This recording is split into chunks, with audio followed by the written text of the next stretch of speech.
Job, chapter 29. Job finishes his defense. Job again took up his discourse and said, "Oh, that I were as in the months of old, as in the days when God watched over me, when his lamp shone over my head, and by his light I walked through darkness. When I was in my prime, when the friendship of God was upon my tent, when the Almighty was still with me, when my children were around me, when my steps were washed with milk, and the rock poured out for me streams of oil. When I went out to the gate of the city, when I took my seat in the square, the young men saw me and withdrew, and the aged rose up and stood. The nobles refrained from talking and laid their hands on their mouths. The voices of princes were hushed, and their tongues stuck to the roof of their mouths. When the ear heard, it commended me, and when the eye saw, it approved. Because I delivered the poor who cried, and the orphan who had no helper. The blessing of the wretched came upon me, and I caused the widow's heart to sing for joy. I put on righteousness, and it clothed me.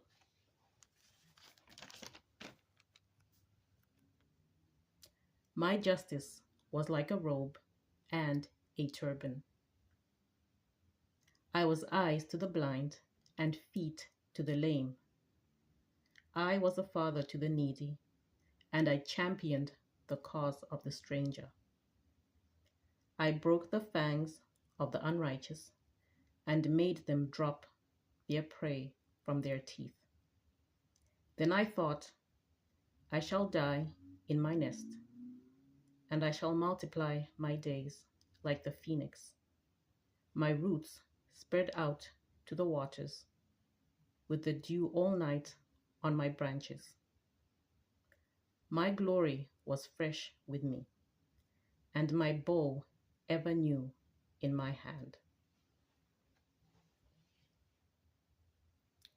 They listened to me and waited, and kept silence for my counsel. After I spoke, they did not speak again, and my word dropped upon them like dew. They waited for me as for the rain. They opened their mouths as for the spring rain. I smiled on them when they had no confidence, and the light of my countenance they did not extinguish. I chose their way and sat as chief, and I lived like a king among his troops, like one who comforts mourners. Chapter 30. But now they make sport of me, those who are younger than I, whose fathers I would have disdained to set with the dogs of my flock. What could I gain from the strength of their hands?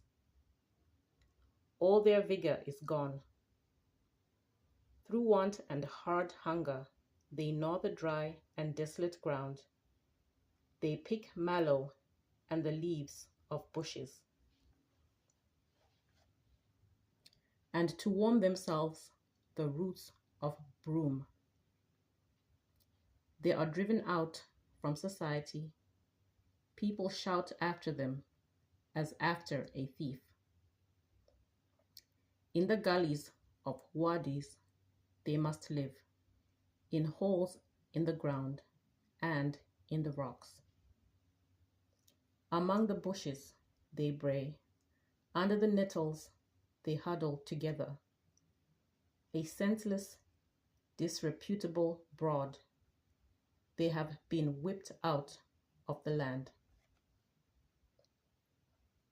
And now they mock me in song. I am a byword to them.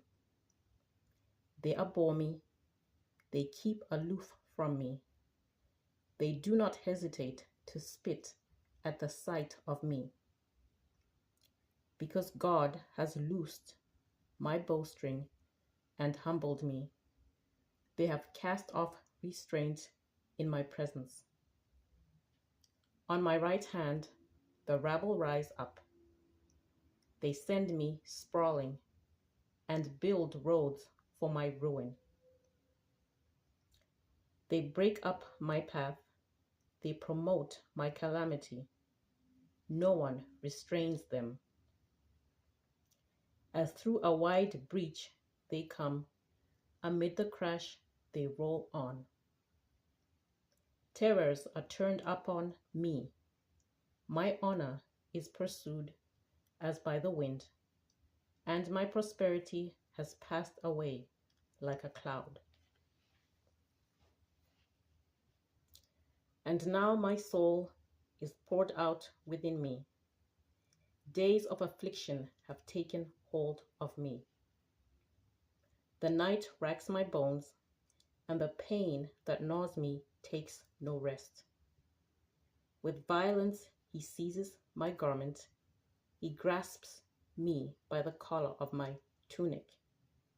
He has cast me into the mire. And I have become like dust and ashes. I cry to you, and you do not answer me. I stand, and you merely look at me. You have turned cruel to me. With the might of your hand, you persecute me. You lift me up on the wind. You make me ride on it, and you toss me about in the roar of the storm. I know that you will bring me to death and to the house appointed for all living. Surely one does not turn against the needy. When in disaster they cry for help. Did I not weep for those whose day was hard? Was not my soul grieved for the poor? But when I looked for good, evil came, and when I waited for light, darkness came. My inward parts are in turmoil and are never still. Days of affliction come to meet me. I go about in sunless gloom, and I stand up in the assembly and cry for help. I am a brother of jackals and a companion of ostriches. My skin turns black and falls from me, and my bones burn with heat. My lyre is turned to mourning, and my pipe to the voice of those who weep. Chapter 31. I have made a covenant with my eyes. How then could I look upon a virgin? What would be my portion from God above, and my heritage from the Almighty on high? Does not calamity befall the unrighteous, and disaster the workers of iniquity? Does he not see my ways and number all my steps? If I have walked with falsehood, and my foot has hurried to deceit, let me be weighed in a just balance, and let God know my integrity. If my steps have turned aside from the way, and my heart has followed my eyes, and if any spot has clung to my hands, then let me sow and another eat, and let what grows for me be rooted out. If my heart has been enticed by a woman, and I have lain in wait at my neighbor's door, then let my wife grind for another, and let other men kneel over her. For that would be a heinous crime. That would be a criminal offense. For that would be a fire consuming down to Abaddon, and it would burn to the root all my harvest. If I have rejected the cause of the male or female slaves when they brought a complaint against me, when then shall I do when God rises up? When he makes inquiry, what shall I answer him? Did not he who made me in the womb make them? And did not one fashion us in the womb? If I have withheld anything that the poor desired, or have caused the eyes of the widow to fail, or have eaten my morsel alone, and the orphan has not eaten from it. For from my youth I reared the orphan like a father.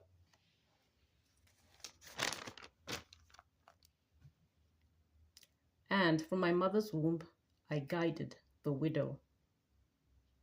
If I have seen anyone perish for lack of clothing, or a poor person without covering, whose loins have not blessed me, and who was not warmed with the fleece of my sheep, if I have raised my hand against the orphan, because I saw I had supporters at the gate, then let my shoulder blade fall from my shoulder, and let my arm be broken from its socket.